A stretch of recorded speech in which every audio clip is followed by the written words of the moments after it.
Quando eu acabei o 9º ano, ir para o secundário já foi uma conquista na minha família, percebes? Porque não era normal as pessoas estudarem e pronto, é assim, quando mais os meus pais, os meus avós, toda a gente começou a trabalhar muito cedo e, portanto, a perspectiva de estudar não era uma coisa que estivesse na altura na cabeça das pessoas. Portanto, eu quando fui fazer o secundário já foi uma conquista, pronto, já foi um passo novo. E depois eu achei só que ia fazer o secundário e depois ia trabalhar. Só que tive o feliz acaso de conhecer uma professora que no 12º ano começou a questionar os alunos que é que iam estudar e eu disse, eu já não vou estudar mais, tipo, vou trabalhar. E ela então é que me incentivou, disse, és das melhores alunas da turma e acho que devias aproveitar isso, não sei o quê.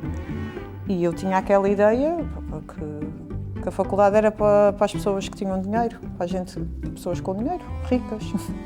O que é ser uma pessoa rica, não é? Tipo, mas... E então a professora disse-me que havia bolsas de estudo, que era possível eu concorrer. E pronto, e no fundo foi ela que me incentivou a seguir. E pronto, e depois nesse dia fui toda contente para casa, dizia aos meus pais, posso ir para a faculdade, posso ir estudar. Pronto, e eles acharam tudo uma loucura, disseram isso mesmo, que não tinham dinheiro e pronto. Depois a grande questão é o que é que eu vou estudar, não é? Porque como eu nunca tinha idealizado continuar a estudar, o curso no secundário já foi só assim um mero acaso, tipo, fui para artes tecnológico, só porque era fácil, porque havia aquela ideia que as ciências era sempre mais complicado. Fui para artes e depois tive disciplinas como História da Arte que adorei. Eu percebi que gostava muito de arte. Depois no sótão da minha avó encontrei uns livros do Egito. Havia montes de livros no sótão da minha avó, tipo tudo e mais alguma coisa, mas lembro-me de haver livros de História da Arte também. E pronto, e depois gostava muito das feiras de velharias. Tipo, ficava horas a olhar para aquelas coisas todas e adorava o sótão da minha avó que tinha lá tesouros e pronto, era espetacular. E então, depois, quando estava lá no 12º, não sabia que área é que ia seguir, a gente faz todos aqueles testes psicotécnicos dos psicólogos, que depois aquilo diz áreas que não têm nada a ver connosco, não é? Mas pronto. E comecei a ler dos cursos. Eu lembro-me que tinha assim um calhamaço com todos os cursos que existia no nosso país. E havia lá uma folha dedicada a uma área que eu desconhecia, que era conservação e restauro. E aquilo chamou-me a atenção, porque tínhamos gostado de arte, chamou-me a atenção principalmente porque trabalhávamos com obras de arte, com património, mas não tínhamos que criar nada, porque eu também não achava que fosse uma pessoa criativa. Pronto, eu assim, é mesmo isto que eu quero. E depois havia lá uma cena que dizia que era preciso 2 requisitos para fazer esse curso, que era ter boa visão e ter paciência. E era 2 requisitos que eu não tinha. Mas ainda assim arrisquei, pronto, não sabia se ia ter paciência para o trabalho em si. E pronto, e também não tinha boa visão, não é? Eu usava óculos desde os 6 anos, atualmente uso lentes de contacto. E, portanto, mas mesmo assim fui para o curso, depois os 2 primeiros anos são um inferno e tipo, não vês aplicação em nada, mas eu acreditava que realmente um dia eu ia conseguir estar a trabalhar mesmo com as peças, porque são disciplinas super gerais, de matemáticas, físicas, químicas, não estás a ver aplicação nenhuma prática na área e pronto, é um inferno e há muita gente que desiste do curso nessa altura. Mas eu senti-me privilegiada porque, lá está, depois acabei por não dizer, mas depois concorri à tal bolsa de estudo, fui trabalhar nessas férias, concorri também ao alojamento da ação social e, portanto, depois tive todos esses felizes acasos de conseguir a bolsa, de conseguir a residência e de entrar no curso e, na altura, só entravam 15 alunos por ano. Portanto, eu tinha uma boa média, eu entrei em 4º no curso. E, portanto, eu assim achei que tinha que resistir porque é isso. Tinha tido toda essa sucessão de coisas boas na minha vida e estava na faculdade, portanto, e pronto. Depois no 3º ano começas a ter cadeiras mais práticas e tudo isso. Depois há a fase seguinte, que é qual é a área de especialização que vais escolher. Pá, e depois eu percebi também que gostava muito de arqueologia e das coisas que vinham das escavações e desse património. E então, embora no meu curso não houvesse a especialidade de materiais arqueológicos, eu direcionava as cadeiras todas para aí, tipo cerâmica. Pedia à professora para fazer cerâmica arqueológica, nos metais a mesma coisa, e fui aprendendo assim um pouco de tudo, também porque aparece de tudo nas escavações, não é? Todo o tipo de materiais.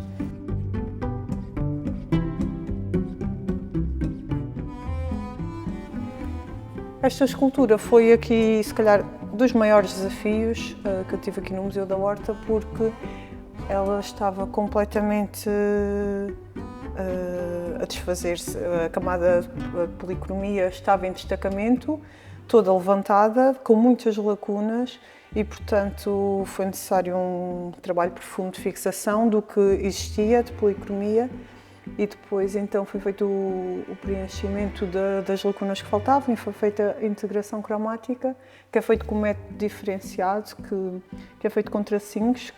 De perto nós conseguimos perceber onde é que é a intervenção, mas ao longe fica integrado na estética da peça. Tipo, quando dizem, és uma artista, não, o artista foi o que fez a peça. O artista foi quem concebeu a obra de arte. Eu tenho que respeitar o que ele fez. É adaptar o conhecimento que tens, também depois um pouco à experiência e ao longo dos anos vais tendo mais capacidades, porque também já viste muito mais coisas, não é? Nós aprendemos muita coisa, temos gestão do património, direito do património, técnicas de produção artística, as histórias de arte todas, desde a antiguidade até à contemporânea, temos desenho, pá, imensas coisas. E pronto, por isso é realmente uma área que depois é bastante complexa porque cada peça é uma peça, não é?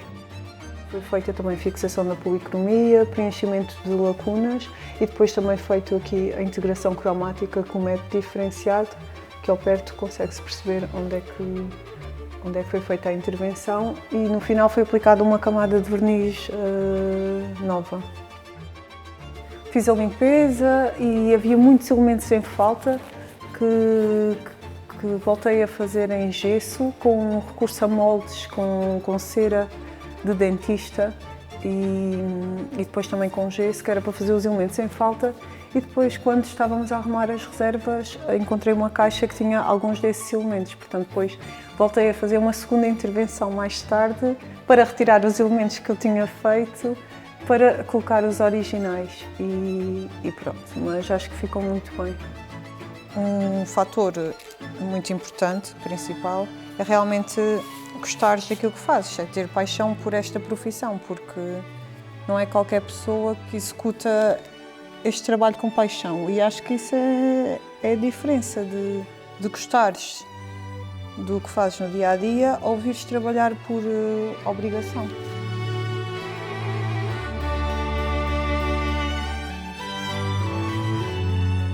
A habilidade é assim, aprendes com alguém que saiba e depois treinas. E é preciso ter muita força de vontade e ser curioso. E tentares fazer o melhor de ti, dares o melhor de ti e fazeres o melhor que sabes, não é? Tipo, não sabes trabalhar com algo até trabalhares. Quando trabalhava em restauro de pedra, trabalhávamos em andaimes, em monumentos e coisas mesmo grandes. Uma vez tivemos que libertar uns blocos que fazia parte de um arco e tivemos que demolir uma parede e tive que usar um martelo pneumático. Nunca tinha usado um martelo pneumático, não é?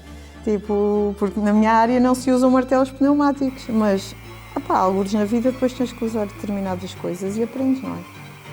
Quando tiro a fotografia final e que vou fazer o relatório, a ficha da intervenção e que pões as fotos do antes e do depois, eu assim, já não me lembrava. E às vezes passa pouquíssimo tempo, não estou a falar de tipo um mês, não é? Passa pouquíssimo tempo e às vezes, como vai progredindo a intervenção e deixas de ver o estado lamentável às vezes que as coisas estão, quando depois faço o relatório final, eu, isto estava mesmo coisa. E depois é incrível ver o antes e o depois, isso é super, super gratificante.